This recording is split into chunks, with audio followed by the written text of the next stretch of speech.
Preparations are underway for President Obama's final State of the Union address tomorrow night.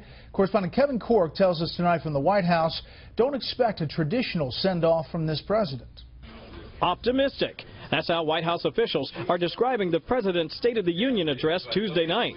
The president's delivering a speech that's not about him. It's about the American people and about the future of our country. The president is expected to paint an optimistic view for 2016 based in part on 2015, which saw U.S. auto sales hit an all-time record of 17.4 million and the creation of 2.7 million new jobs, second best for job creation since 1999.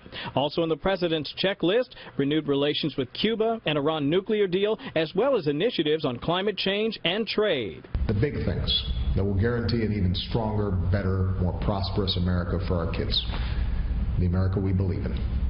That's what's on my mind. But the list of items the president promised to but failed to deliver on is also long and well documented, including the failure to secure comprehensive immigration reform, to say nothing of the ongoing fight against ISIS in Iraq and Syria, ending the war in Afghanistan, the longest conflict in American history, and closing the prison at Guantanamo Bay, Cuba. I have said repeatedly that I intend to close Guantanamo, and I will follow through on that. A pledge 8 years in the making, but one he intends to keep, say administration officials. He feels an obligation to his successor to close that, and that's why we're going to do it.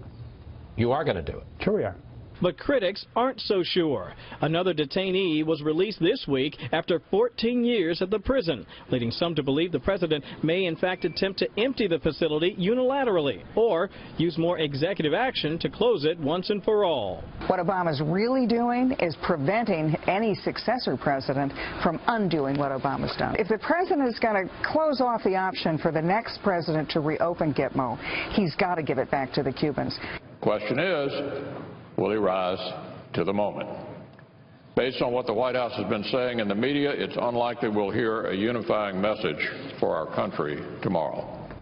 Brett, we're told the president will likely be very conversational in his style and tone Tuesday night, sort of in a campaign mode, if you can think of it that way. We've also learned that the Family Research Council has made it possible for Kim Davis to attend the State of the Union on Tuesday night. You may remember she's the county clerk from the state of Kentucky who refused to issue same-sex marriage licenses. And for their part, the White House, we are told, has invited one of the plaintiffs from the high court case that made same-sex marriage the law of the land. Brett? Kevin Corke live on the North Lawn. Kevin, thank you.